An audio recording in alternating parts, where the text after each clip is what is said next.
Many people care deeply about how they appear, but neglect who they are. They don't do it out of vanity. They do it out of fear. A mask is not always deception. Sometimes it's protection.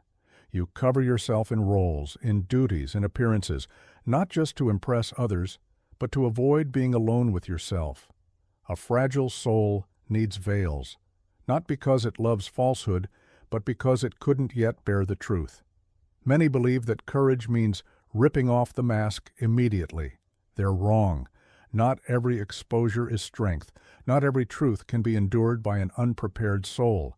You must first learn to withstand. Only then can you look directly without turning away. Appearance is the shelter of someone who hasn't yet learned to stand without supports. But there comes a time, not for everyone, when the soul, nurtured and strengthened, no longer needs to pretend. Not because it despises the world, but because it's no longer enslaved by it.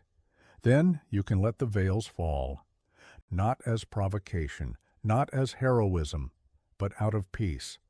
And you realize that your true fear was never others' judgment. It was the emptiness you feared you'd find when the role disappeared. You weren't afraid of losing the mask. You were afraid you wouldn't know who you were without it. But a soul that has not been neglected is not left empty. It is simple, sober, sufficient. Don't rush to undress if your soul still trembles, but don't stay masked when you no longer need the cover. Wisdom is not about showing yourself. It's about no longer needing to hide, and that, only that, is a sign of maturity.